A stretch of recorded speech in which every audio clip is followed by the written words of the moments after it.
My name is Alina, a 23-year-old college senior aiming to be a journalist. Today, instead of celebrating graduation, I'm trapped in a nightmare. Barely 24 hours since we buried my dad, Martin, he made me feel loved despite being halfway across the world. The house feels emptier without him. Standing numb in the foyer, my mother Claudia and sister Victoria announce plans. The words ring like a funeral nail, destroying any sense of family unity. "We're going to sell this house," Claudia says with a cold glint. I can't believe it.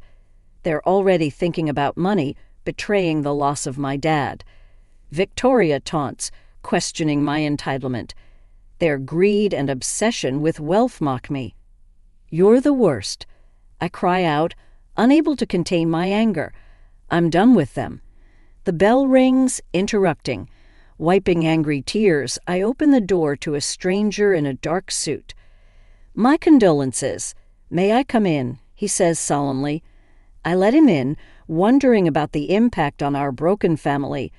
The echoes of my father's laughter are replaced by memories of hurtful words and emptiness. Sitting at the dining table, I struggle to focus. Dad's passing left a void, and their plan to sell our home cements the destruction of our family bonds. They seemed so eager to chase their fantasies of luxury condos and designer lives that nothing else mattered. Dad had been our anchor, and I'd expected at least a pretense of unity after he was gone. But now, faced with their naked opportunism, the lie of family was exposed, and something inside me snapped. Tired of being the outsider, the one who cared, I was ready to walk away from it all. Adrift in these thoughts, the doorbell rings, a sound I now associate with disruption and unwelcome news. At the door stands a man from my father's past, someone whose connections to our family had faded over time. "Good evening," he greets me. "I need to speak with you about your father's affairs." His sullen tone carries a formality that seems out of place in our disheveled living room, now a stark reminder of our discordant family. I nod, gesturing for him to sit down. Claudia and Victoria peek from the kitchen, their curious faces pinched with irritation. The man pulls out a stack of papers from his briefcase, his expression grim. "I'm Mr. Adams, your father's attorney. He entrusted me with his will and some final instructions." He explains as he adjusts his glasses, preparing to deliver news that feels poised to shake the foundations of our already crumbling household. Claudia leans in, her interest piqued. Victoria tries to look uninterested, yet hovers close by. As Mr. Adams begins to speak, I brace myself for what's to come, unsure of the consequences, but certain that our family dynamics are about to change once again. The room seems to contract with tension as Mr. Adams clears his throat, unfolding the document that held the final wishes of Martin, my father. Claudia and Victoria perch on the edge of their seats, their eyes betraying a keenness they'd struggled to mask since we lost him. "In accordance with your father's requests, Mr. Adams starts. I am here to read the will and begin the process of executing his instructions." He looks around at each of us, perhaps gauging our readiness for what he's about to divulge. I can't help but feel a sense of dread. Growing up in the shadow of my mother and sister's expectations had taught me to expect little, to brace for disappointment.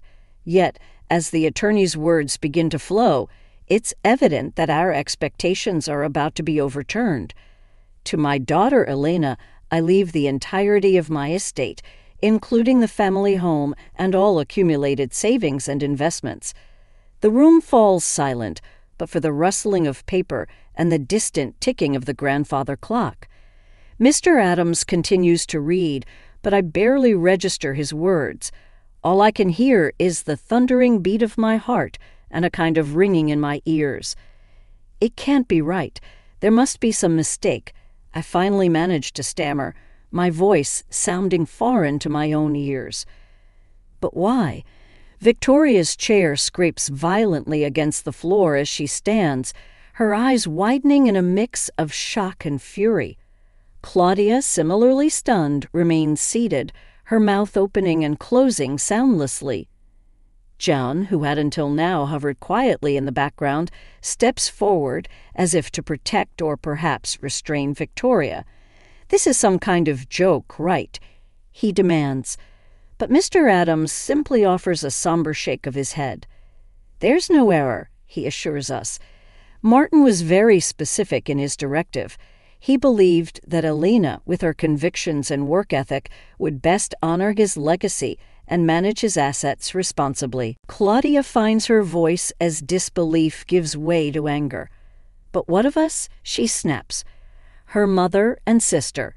Are we to be left with nothing while she takes everything?" The question hangs in the air, a palpable cloud of resentment radiating from my mother and sister. I'm at a loss for words, torn between the immense responsibility thrust upon me and the sting of their evident greed. Mr. Adams meets my gaze. Martin had his reasons, which he believed would be understood in time. "We must discuss the next steps and the details of the estate."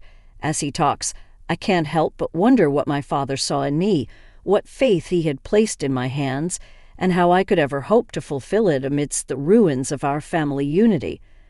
The silence after Mr. Adams's revelation feels almost as heavy as the sadness that gripped me during my father's funeral. Claudia and Victoria's outrage fills the room, crashing against my shock like waves against a cliff. For a moment, no one speaks. We're trapped in a standstill. The implications of my father's will cutting through the air like a cold wind. "My reasons," Mr. Adams finally continues, looking directly at me, "were detailed in a personal letter left to me by your father. For you, Alina, I'm to give it to you after the reading of the will." Victoria's voice breaks the spell. But there must be some mistake. She can't just get everything. Her words ricochet off the walls, heralding a battle I have no desire to fight. John puts a restraining hand on her shoulder, but it does nothing to dampen her spirit. "And what about us? What are we, strangers he decided to discard after everything we've done for him?" She seizes upon the words like a weapon, her voice rising to a crescendo of disbelief. Claudia's mask of shock peels away, revealing the anger beneath. Exactly. There must be some provision for this, some oversight or option for dispute. This is preposterous. Her hands grip the arms of her chair, knuckles whitening. I finally find my voice, feeble though it sounds even to my ears. I don't understand. Why would Dad do this? What was he thinking? My mind races with unanswered questions, all pointing to a man I realized I may never have truly known.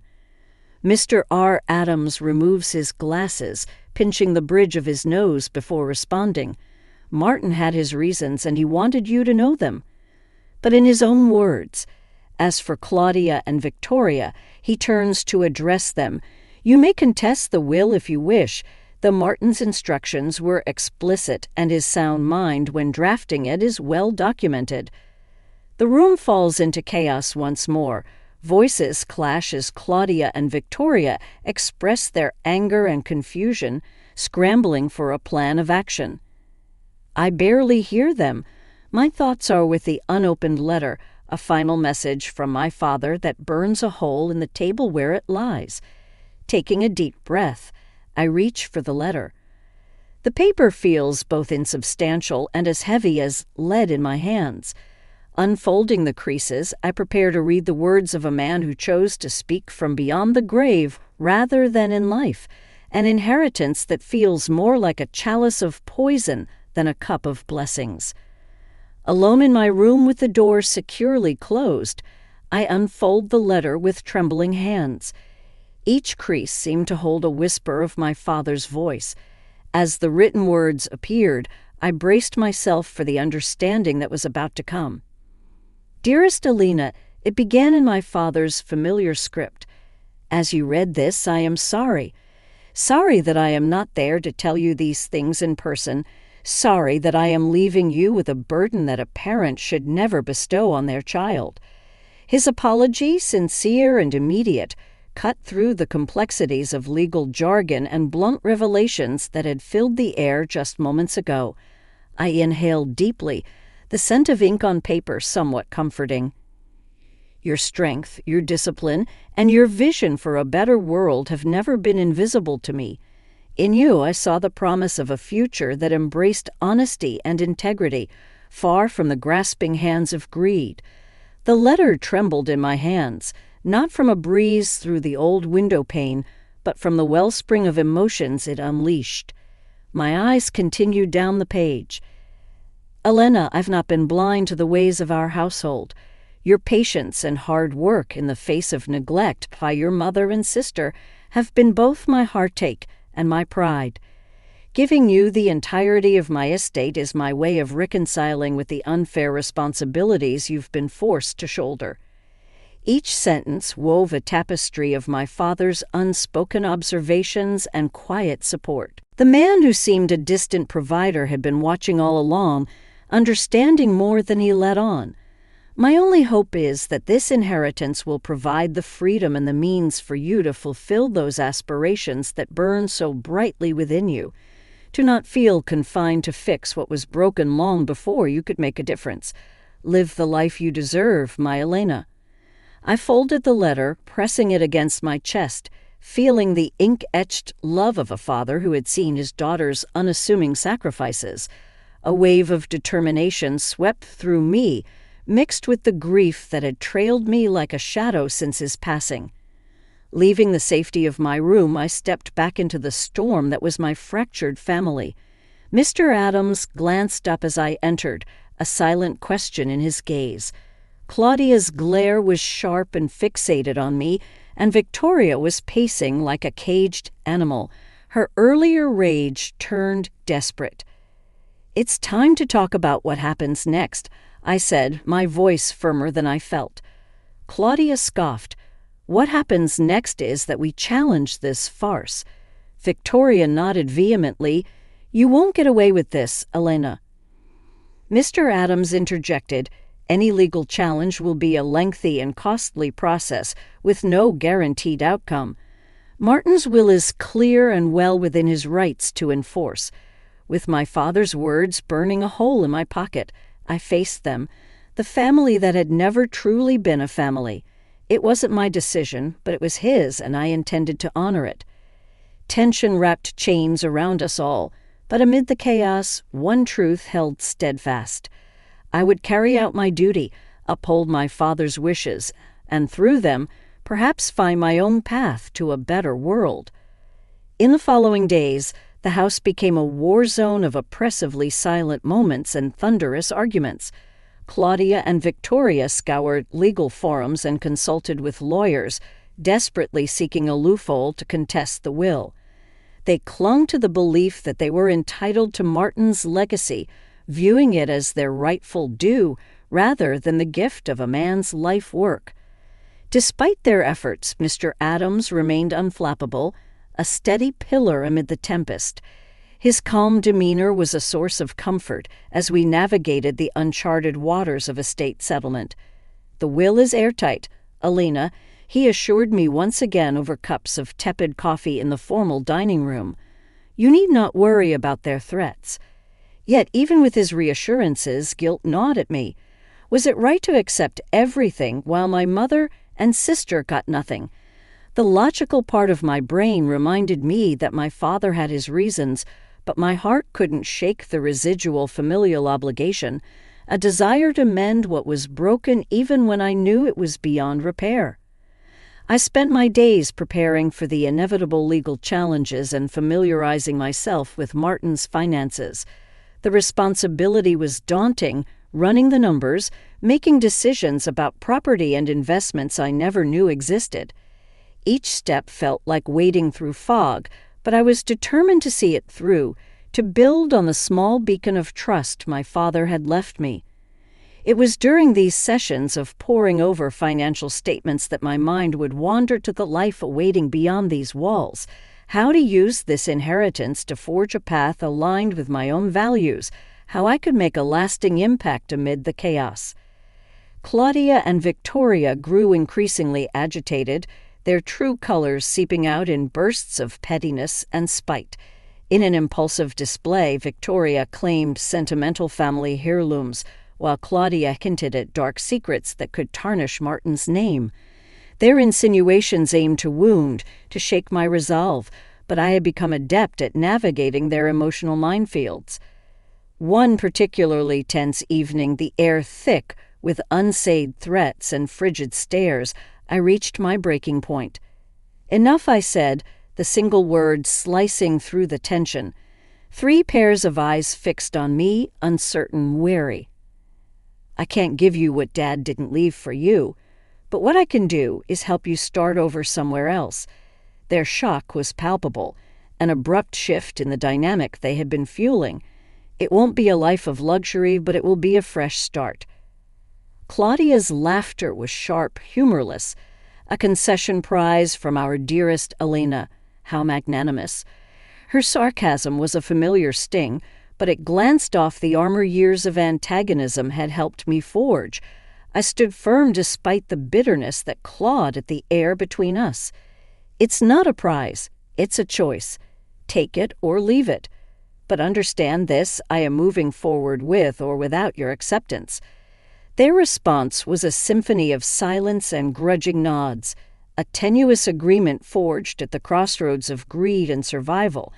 As I retreated to my room, the letter's weight in my pocket reminded me of the journey ahead, one where I'd navigate not only the inheritance but also who I would become as a consequence of it. The days turned into weeks as my life became a routine of meetings with Mr. Adams and navigating the complex process of realizing my inheritance. Claudia and Victoria, having reluctantly accepted my offer, began their search for a more modest place to call home. The atmosphere grew less contentious, though the air still held a chill that went beyond the coming of winter. It was a time of paradoxical solitude amidst the chaos. The house felt larger and more desolate with each packed box and removed piece of furniture. I found temporary solace in my father's study, which remained untouched, a capsule of the past that echoed with a time when family strife was just a faint undercurrent beneath the surface of our daily lives. The day finally came when Claudia and Victoria left the house for the last time. With the signing of a check and a curt farewell, they were gone, taking with them remnants of a life that was forever changed. Standing in the doorway, I watched as their car disappeared around the bend, feeling an unsettling mixture of relief and sorrow. It was time to look to the future. With Mr. Adams' help, I set up a charitable foundation in my father's name, dedicated to fostering educational opportunities for young underprivileged students like the younger version of myself who once believed her dreams were unattainable within the confines of a home that didn't understand her aspirations. I enrolled in graduate school, pursuing a program in journalism that would put me on the path to the career I'd always envisioned. As I worked towards my master's degree, I used the network my father had left behind, along with the resources now at my disposal, to intern at a prominent newspaper. My life was busier than I ever imagined, filled with the pursuit of stories and justice, just like I discussed with my father on those long-distance calls that now felt like a lifetime ago. These days, I'm always on the go, carrying with me the principles that he instilled in me. The house, once a cage of sorts, began to feel more like a home as I made it my own. I repainted walls, rearranged furniture, and even adopted a rescue dog, a joyful presence that filled the emptiness with barks and boundless energy. The rooms that had once witnessed family feuds now opened up to friends, colleagues, and laughter. Sometimes I'd find myself in my father's study, poring over his old letters and the faded pages of his books. My eyes would linger on the signature at the bottom of his letter, the final message that had altered the course of my life. "Duty and love," he wrote, "are the strongest forces we wield. Use them well." And in those quiet moments, surrounded by the legacy of words and wisdom that my father left behind, I'd whisper a promise to do just that.